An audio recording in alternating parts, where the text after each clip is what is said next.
बऱ्यापैकी सदस्य जमलेले आहेत आणि आता आपण बाकी सदस्यांची काही वाट बघू शकत नाही. त्यामुळे आपण आता सभेला सुरुवात करूया. तर आपला आजच्या सभेचा विषय असा आहे की आपल्या चाळीच्या मालकांनी आपली ही चाळ रिडेव्हलपमेंटसाठी देण्याचा निर्णय घेतला आहे. त्यामुळे चाळीमध्ये राहणाऱ्या प्रत्येक सदस्याला बिल्डिंग मध्ये जागा मिळणार आहे. चांगली गोष्ट आहे. वा वा, शेवटी मालकाने मनावर घेतलाच. ऐका त्या संदर्भात शहरातील एका नामांकित बिल्डर सोबत आपल्या चाळीच्या मालकांची बोलणी फायनल झालेली आहे आणि चाळीतील सर्व सदस्यांची कागदपत्रे त्या बिल्डरकडे देण्यात आलेली आहे आणि बिल्डरनेही त्या सर्व कागदपत्रांचा अभ्यासही केलेला आहे.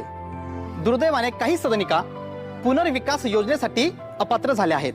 त्यांना नवीन बिल्डिंग मध्ये जागा मिळणार नाही आणि त्यांना ही चाळ सोडावी लागणार आहे. अरे असं कसं? हे सगळं अन्याय आहे. बोला सगळे अन्याय आहे. हो, चुकीचं आहे. विचार आहे ना, चुकीचं आहे. ऐका या अपात्र ठरवण्यामागे काहीतरी कारण आहेत.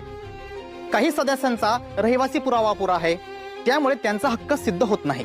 काहींच्या घराचे क्षेत्रफळ सरकार दरबारी असलेल्या नोंदणीशी जुळत नाही. काही अनधिकृत बांधकाम सुद्धा आहेत.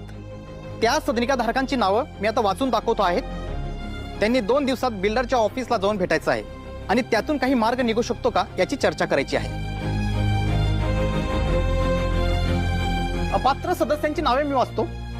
विलास परब, दुसरं नाव सुरेश साळुंके,